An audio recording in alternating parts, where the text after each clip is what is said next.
یہ قمری سال کیا ہے؟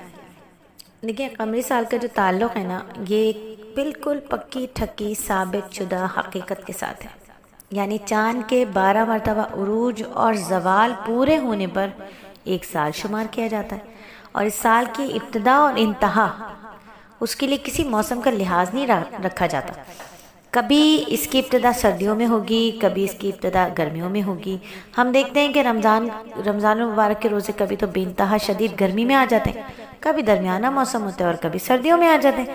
تو یہ بالکل ایک تسلیم شدہ حقیقت ہے کہ چاند زمین کے گرد چکر لگاتا ہے، اور وہ راستہ یا دائرہ جس پر چاند کا سفر ہوتا ہے بالکل گول نہیں ہے.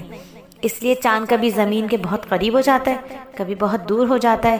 اور اسی طرح چاند کی جو رفتار ہے وہ کبھی بدلتی ہے، کبھی تیز ہوتی ہے، کبھی سست ہوتی ہے. اور انہی تمام باتوں کا نتیجہ یہ نکلتا ہے کہ کبھی مہینہ 30 دن کا ہوتا ہے اور کبھی 29 دن کا ہوتا ہے. تو زمین کے گرد چاند کے 12 سفروں کے مجموعی وقت جو ہوتا ہے وہ 354.48 دن بنتا ہے.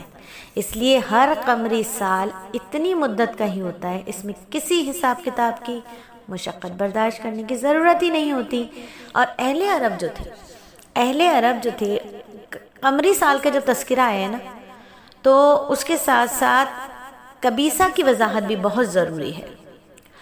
اچھا، ہوا یہ کہ جب قمری سال رائج ہوا تو لوگوں نے محسوس کیا کہ جن قمری تاریخوں میں فصل تیار ہو رہی ہے، صرف 3-4 سال بعد ان دنوں میں فصل تیار نہیں ملتی، بلکہ ہوتا کیا ہے، اس میں 1 مہینہ یا 1 چاند کا فاصلہ ہو جاتا ہے. اس فرق کی وجہ سے بہت سی کاروباری مشکلات پیدا ہو گئی. اب اس مسئلے کو حل کرنے کے لیے لوند یا کبیسہ کا طریقہ رائج ہوا. شروع میں تو اس کا طریقہ کار بہت سادہ سا تھا کہ ہر قمری ماہ کے ساتھ کچھ دن اضافی بڑھا دیے جاتے. جس طرح قمری سال بالآخر شمسی سال کے برابر اور موسموں کے مطابق ہو جاتا. تو بعد میں کیا ہوا، یہ طریقہ اختیار کیا گیا کہ ہر 3 قمری سال کے بعد چوتھے قمری سال کو 12 مہینوں کے بجائے 13 مہینوں کا بنا دیتے. لیکن یہ زائد مہینہ کبھی سال کے آخر میں نہیں ہوتا تھا، بلکہ باری باری ہر مہینے کے ساتھ اس کا اضافہ کر دیا جاتا.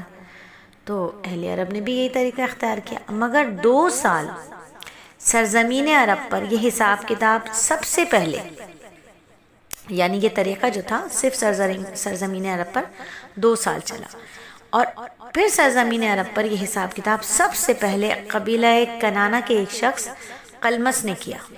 ٹھیک ہے، اس کے بعد سے یہ طریقہ رائج ہو گیا کہ ہر سال حج کے دنوں میں قبیلہ کنانہ کا سردار جو تھا وہ یہ اعلان کر دیتا تھا کہ اگلے سال حج کس مہینے میں ہوگا اور اضافی 13واں مہینہ کس مہینے کے ساتھ بڑھایا جائے گا.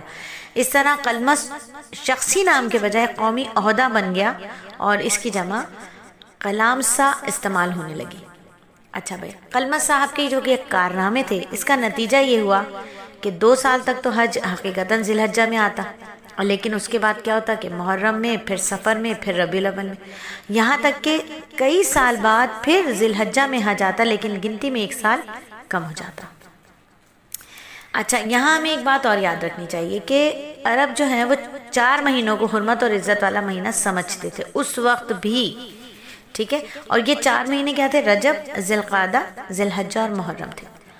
اب جب حج کے مہینے میں کبیسہ کی وجہ سے یہ ہوا کہ رد و بدل ہونے لگا، تو لازماً 4 مہینوں کی ترتیب پر بھی اثر ہوا، اور یہ اعلان جو تھا وہ قلامسہ کے فرائض منصبی میں داخل ہو گیا کہ وہ حج کے اعلان کا جو مہینہ ہے، حج کے مہینے کا جو اعلان کرنے کے ساتھ یہ بھی بتائے گا کہ اگلے سال حرمت والے مہینے کون کون سے ہوں گے. اچھا، اہل عرب نے قمری کیلنڈر میں جو یہ تبدیلی کی انہیں النسئی کہتے ہیں، اور اس کا تذکرہ آگے ہم قرآنی آیات میں بھی آپ کو بتائیں گے انشاءاللہ.